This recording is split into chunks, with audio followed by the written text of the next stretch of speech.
Welcome to Feminism Talk Show, where we discuss about important issues that may be uncomfortable but are crucial to we understand together. And today we will explore the phenomena of insan's fantasies, or more widely known in Indonesian as fantasi sedara. A topic that recently gone viral online, yet carries about serious legal, psychological, moral, and social consequences for us.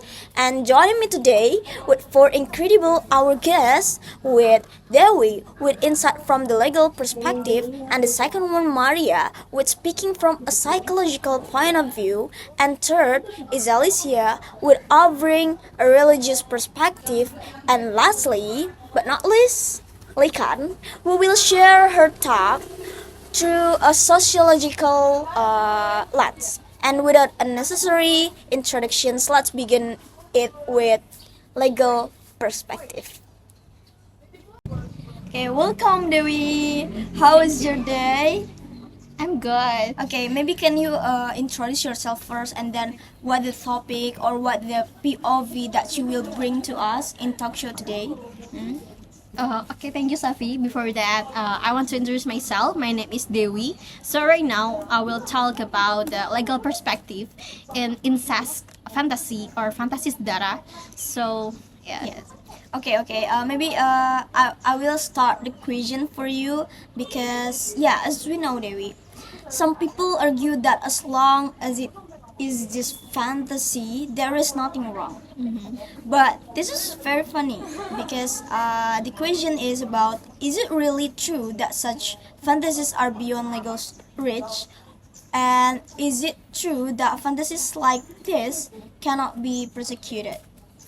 Okay, actually, it's a misconception with it. So even if it's just a written story, so if it involves minors like children, so it falls under the child sexual exploitation. Okay. So it's still that's it against the law. Alright, child protections, right? So, okay, there is a legal grounding for this. And then maybe, Dewi, could you explain to us which laws that can we apply for that? Absolutely.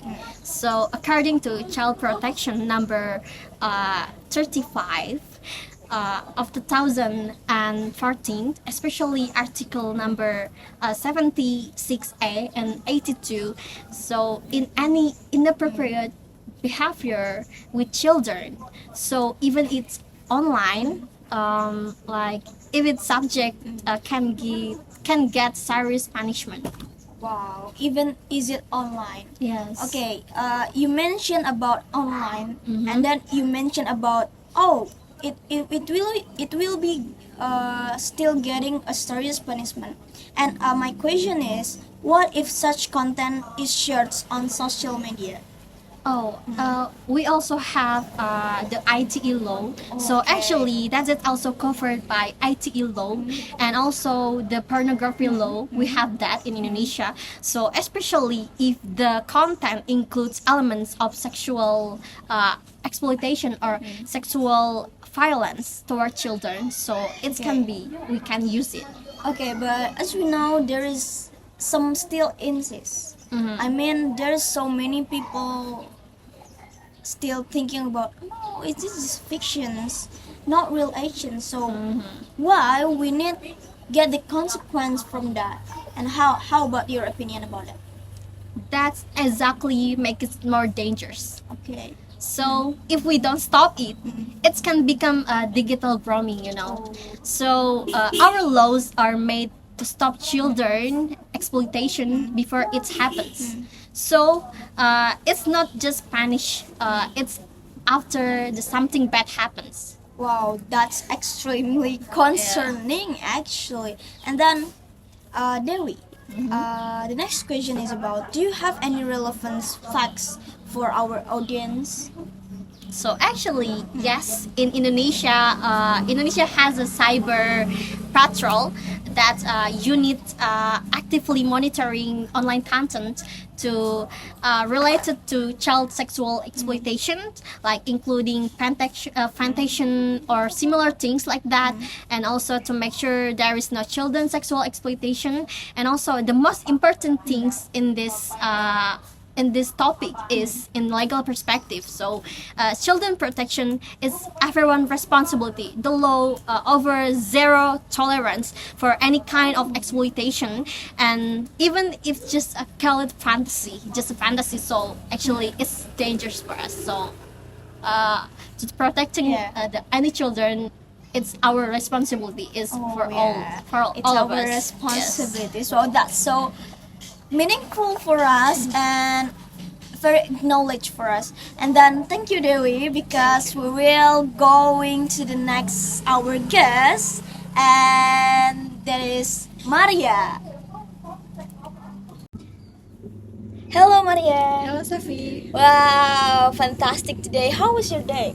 Was fine. Alright, so maybe you can introduce yourself first and then what the POV that you will bring for us. Alright, first of all, my name is Maria and I'm as the representative of psychological perspective. Alright, psychological perspective. Actually, previously, so there is a guest, the name is Dewi, and she is bring the POV from a legal perspective. And then maybe I will start the question for you. So, Maria, from a psychological standpoint, what causes someone to develop such as fantasies? Alright, there are many contributing factors. It could be the stem from the childhood trauma, being a victim of violence, or growing up in an unfulfilling environment. In some cases, it's related to the underlying psychological disorders. Wow, so I heard you mention about unloving environment, and then do you think the environment play a role too for this effect? Definitely. The first point is a toxic family dynamic, patriarchal culture, or even exposure to incest-related pornographic content can distort someone's thought patterns over time. Wow, thoughts patterns over time. So how does this affect the victims, Maria? It can be devastating. Victims may suffer from depression, anxiety, low self-esteem, and long-term trauma. That's incredible difficulty to help. Oh, yeah.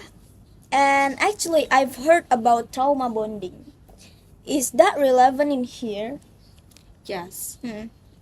It's a real phenomenon. Victims can develop emotional attachment to their abusers, which make many causes harder to uncover. Oh, emotional attachment. It's very manipulating. Yeah. So, is there any hopes for the perpetrators? I mean, in a previously we always talk about the victim, right? And then how about the perpetrators? Can they have a change? Chance is possible, but only through intensive psychological therapy. If left underrated, these fantasies can escalate and interfere with their ability to form healthy relationships. Research even shows that around 30% of sexual offenders were once victims themselves, making it a dangerous cycle.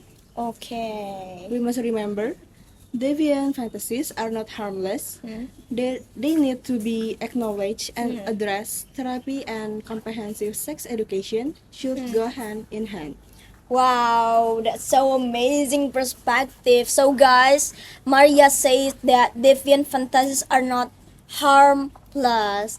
Okay, thank you, Maria, Thank you, for Safi. this session. Hello, Elise. Hi, Safi. Okay, you look happy today. Always And, happy. Yeah, can you introduce yourself first, and then what the POV that you will bring for us? So, hi guys, my name is Alicia. So today I'm as representative religional perspective. Wow, that's great. That's awesome because actually previously we got the perspective also. The first is from a legal perspective, and then yeah. the second one is about the psychological perspective. I So because you bring the religious perspective, I want to asking some questions for you.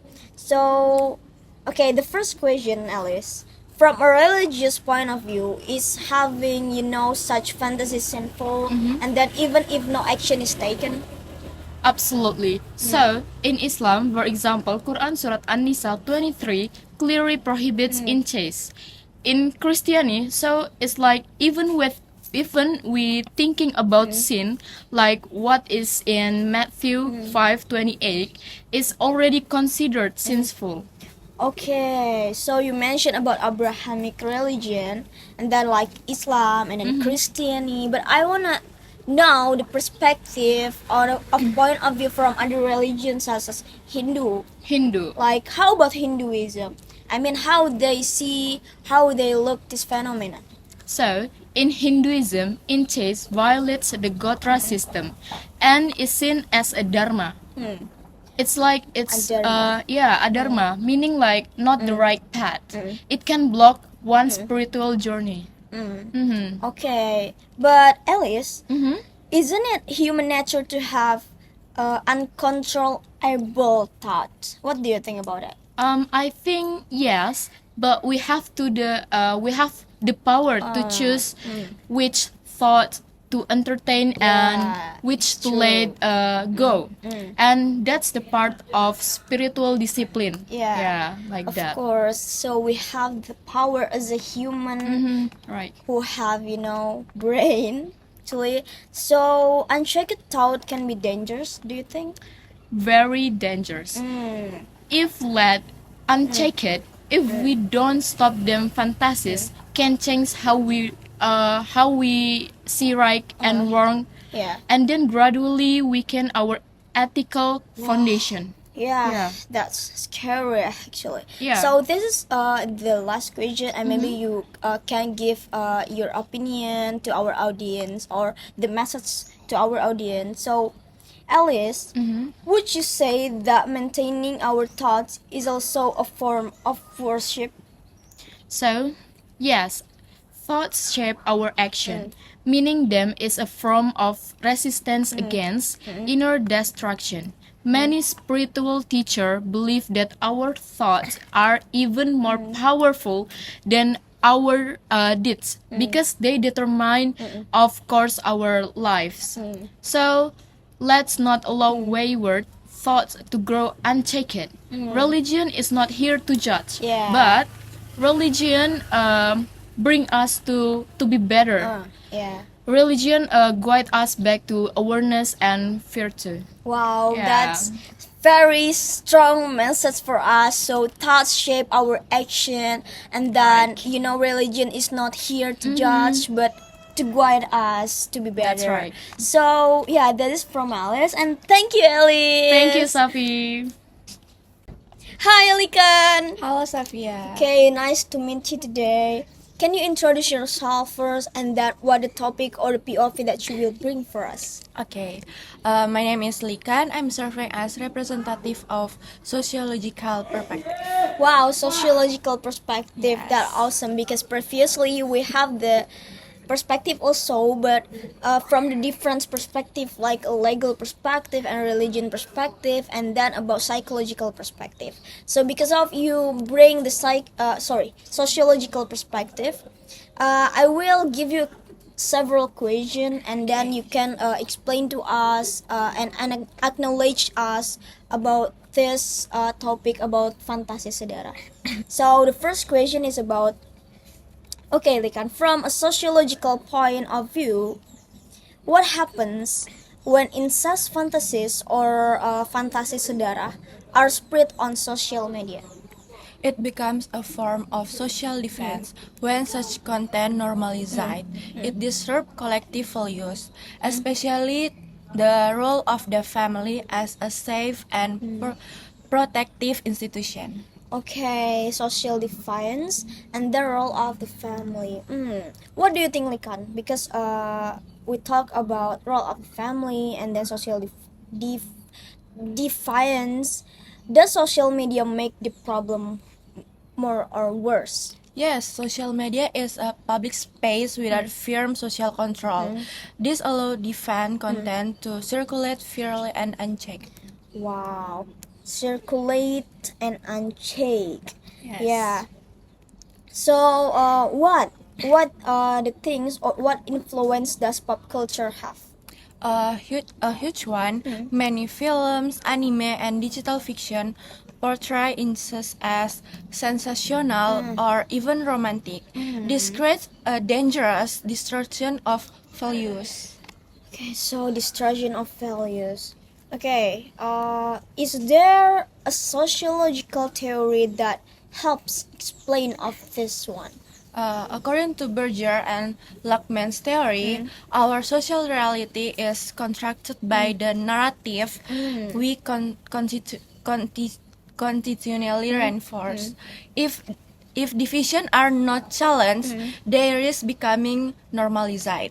Alright, so we are live in the world who follow the narrative from people and social media. Okay, we are controlled actually. So, do you have any solutions in mind? Yes, we need to enhance literacy in digital ethics and media consumption. People must realize the freedom of expression also carries social responsibility. Yeah. A 2022 survey found that 1 in 5 teenagers were Intentionally. Yes, exposed to incest relate content online. That's Okay. alarming. Okay. Wow, that's so awesome. Maybe you have some message for that for our audience for closing our talk show today. Okay, incest fantasies are not merely personal preference.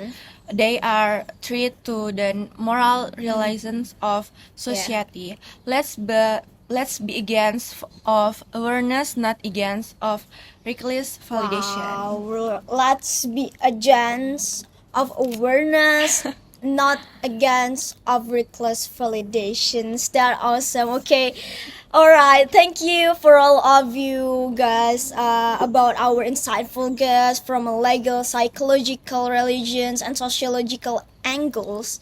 We've seen that incest fantasies are not something to be, taken lightly, and then they affect children's future social norms and the moral health of our society.